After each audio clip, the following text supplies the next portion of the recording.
Welcome back to another episode of Mindset Mondays. My name is Gregor Mike. I used to have 4,000 PR in EU. On the left you can see some of my best placements. Right now it is my goal to become one of the best players in the game. And if that's also your goal, then you can subscribe right now. Because in videos just like this, I will share the lessons that will help you make a lot more progress. Now the topic of today's video is the inferiority complex. If you know how to use the inferiority complex to your advantage, then you can turn it into a superpower. You will have traits like extreme ambition, high motivation and drive, high pain tolerance and resilience, and an obsession with being the best and achieving mastery. Everyone watching this video knows Andrew Tate, and whether you love him or hate him, he was a professional fighter. He played a total of 86 professional fights and won 76, losing 9 and drawing 1. You cannot argue the fact that he was on the top of his field, and you want to achieve the same thing in Fortnite Competitive. Well, Andrew Tate most definitely has an inferiority complex coupled with a superiority complex. I will explain what these two things are in a minute. But Andrew Tate is not the only example. You have world-class athletes like Michael Jordan, kings and emperors like Julius Caesar, or even adventurers like Columbus. All of these men had an inferiority complex that gave them a very strong desire to prove themselves. So, what is an inferiority complex? An inferiority complex is a constant feeling of inadequacy or insecurity due to a belief that you are inferior to others. Some of the symptoms might be low self-esteem, an inability to reach your goals or feeling stuck, having doubts or being self-critical, feeling undeserving of success, self-sabotage, feeling the need to withdraw yourself from social situations, the fear of failure, and the fear of making mistakes. If you recognize any of these symptoms in yourself, then you might have an inferiority complex. Now all of these things seem pretty negative, right? So is this not a disadvantage? Well, let's look at some of the other symptoms. High competitiveness, a desire to prove yourself, perfectionism, resilience and persistence, discipline, and self-awareness. One of the best metaphors I found is that of Achilles. If you don't know the story of Achilles, then I will share a very short version. The mother of Achilles was an immortal sea nymph. And she had sex with a king, a normal man, and gave birth to a son. But the mother of Achilles didn't want her son to be able to die, so she wanted to make him immortal as well. So she put her child in a river that had water from the underworld, and this water would make him immortal. But as you can see from the image right here, she held him by his heel. And because of this, this was the only spot where Achilles was able to die. We later called this the Achilles heel, and so this was the only body part that was actually vulnerable. Now just like in the story with Achilles, an inferiority complex can give you immense powers, superpowers even, but it leaves a very vulnerable spot. And if you get hit in that single location, it will bring immense pain. Now where does an inferiority complex come from? You might have had an abusive childhood, social rejection, excessive criticism, bullying, constant comparison, or maybe it came from unrealistic expectations set by parents, teachers, or society. Now the recommended solutions are things like therapy, self-love, and journaling. I've tried all of them, I've been to therapy, I've journaled, and to be honest, I don't think any of them work. It may even have made things a little bit worse, because if you go to therapy, you go there to fix a problem. So once again, you might feel that you have a problem, and that there's something wrong with you, which is very typical of an inferiority complex. Now the other approach is to use it for success. And the best way I can explain it is by having an itch. So in this very low quality picture right here, you see a man scratching his back. And what the inferiority complex basically does is it gives you an itch that you must scratch. If you scratch it, it will give you a relief. But if you don't scratch it, it will become worse and worse. And you need to scratch it. It's like a compulsive need to scratch. The way you can scratch or satisfy the itch is to achieve your goals, become successful, be the best, achieve mastery, outcompete others, gain recognition and respect, or overcome challenges and fears. Now one thing I must add is that this is all conditional. So if you have the itch and you scratch it,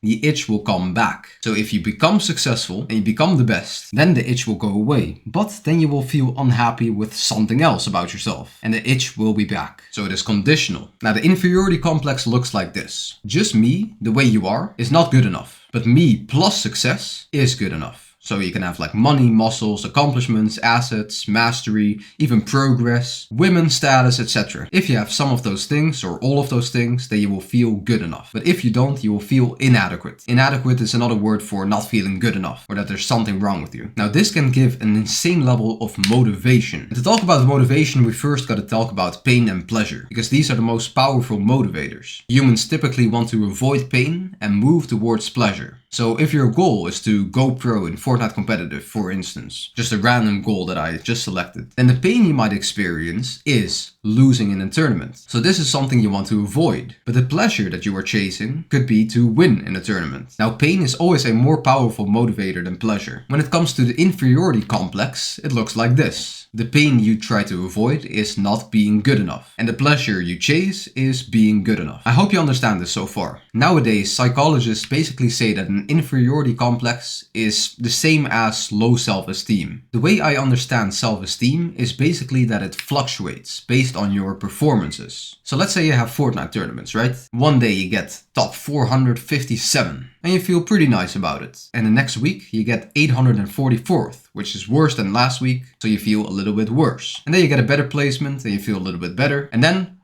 oh no, you get a top 2,937 and now you feel depressed. Like your self-esteem is all-time low. It's the worst feeling in the world, basically. But the week after, you get earnings. You make earnings in a tournament or you qualify and you feel on top of the world, right? Your self-esteem is super high. And the next week you get another top 400 placement. But your self-esteem basically fluctuates like this, based on your performances. And the better you perform, the better you will feel about yourself. Self-esteem basically means how you feel about yourself. People with an inferiority complex derive a lot of happiness from their accomplishments. So to this day, one of the happiest moments in my life was playing something called boulder sport. I'm pretty sure this is like a very Dutch thing, but it's basically like a sort of parkour over water in the swamps, basically. And the goal is to, of course, make it out. And you're supposed to do all of these challenges and, swing above water and do all of these crazy things. And one day when I was like 10 years old, we went out to do this with the entire class at school. And at the end of the day, I was the only person that was able to complete all of the challenges without falling in the water once. All of the other kids, they fell like multiple times, like they couldn't do it. But I've always been quite athletic and I'm quite a good monkey, like I can actually climb. And I felt like the GOAT. So that's still one of the most happy moments in my life, yeah? Now after this day was finished, my teacher gave like a whole speech about how fantastic I was, basically. And he told everyone to give me an applause and everyone clapped and I was feeling, like the GOAT. Like that's actually one of the best moments of my life. Like even just thinking about it makes me feel good. So I derive happiness from things like progress, accomplishments and status. And the thing about Fortnite Competitive is that it is a video game. And video games have basically hijacked these three things. The easiest way to see your progress is in Kovacs. So I show the graph like this. You can see your progress, right? And you see, like I'm beating my high score and everything. And then you have accomplishments like your placements in tournaments. And then you have status, which basically comes from, power rankings, for instance, or, having pro player status. Or even just having a rank in Fortnite, being like Unreal rank or even having a skin. These things give you status. And someone with an inferiority complex chase these three things. And so if you play video games and Fortnite Competitive, these three things will form a core part of your motivation. But you could also experience the exact opposite, which is, losing a tournament. And then you will be depressed. So it fluctuates based on your performances. So in one of my videos, I showed that I placed like top 72,000 in a tournament. And I played very, very bad. And I felt very bad about it. So your self-esteem fluctuates, but this has a risk. The risk is that you experience all of the bad symptoms that we talked about earlier. Low self-esteem, not having self-confidence, feeling undeserving of success, feeling like a failure, or even an inability to reach your goals or feel stuck. Like that is a big one. Now what a lot of successful people do is they turn an inferiority complex into a superiority complex. Now the definition of a superiority complex is a defense mechanism where a person acts as if or aspires to be superior in an effort to hide feelings of inferiority or inadequacy. So it's actually just an upgraded version of an inferiority complex, and they're basically the same. About 80% of people that have a superiority complex also have an inferiority complex at the same time. Now some of the symptoms of a superiority complex are arrogance, a need for validation, overconfidence, competitiveness, perfectionism, entitlement, inability to accept criticism, lack of empathy, and an exaggerated sense of achievement or self-importance. But if you take one of these symptoms, like for the superiority complex, too much confidence, having overconfidence, and also the inferiority complex having a lack of confidence, then these two things will balance each other out. And the way I see it is basically shielding that little vulnerable spot of yours. So if I was Achilles and my only vulnerable spot was on my heel, then why not put as much armor or protection around that as possible? And I think that's basically what the superiority complex is. You are trying to hide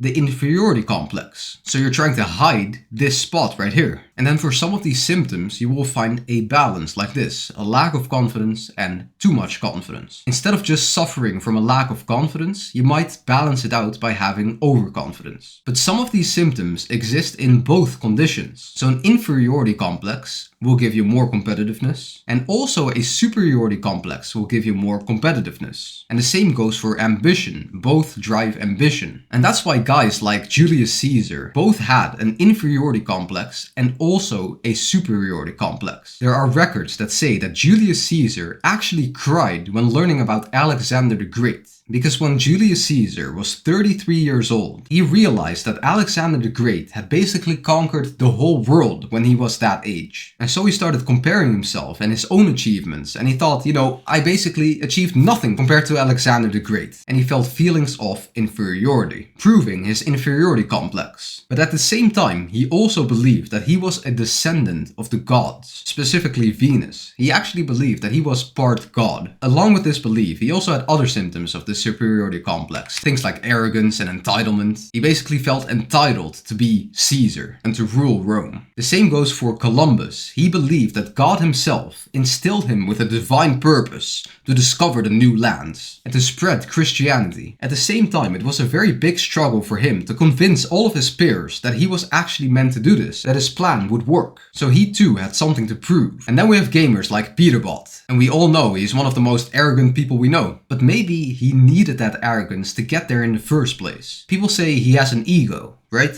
And they say that like it's a bad thing. But do you think Michael Jordan didn't have an ego? Of course he did. If you want to be successful, you probably need an ego. Andrew Tate always said you need to develop a massive ego and work to justify it. Like, I'm not talking about an unjustified ego where you say, like, I'm the best, but you're not the best. No, Peterbot has an ego. But he is the best, and he's the greatest. So his ego is justified. This very much resembles a superiority complex. Because who in their right mind actually believes he can beat 99% of people in a competition like Fortnite Competitive? Like, if you have the confidence that you can become one of the best, that you can become a pro, then you are basically saying that you are better than 99.9% of players, or even 100% of players. Like, that is some insane level of ego. And this will counter a lot of the risk that you have when you have an inferiority complex. If you want to take this approach where you go to therapy or you try self-love and journaling, all of these wholesome things, then fine, that is your decision. But if you want to use it for success, then eventually this might happen. First, you have just me, which is not good enough. Just the way you are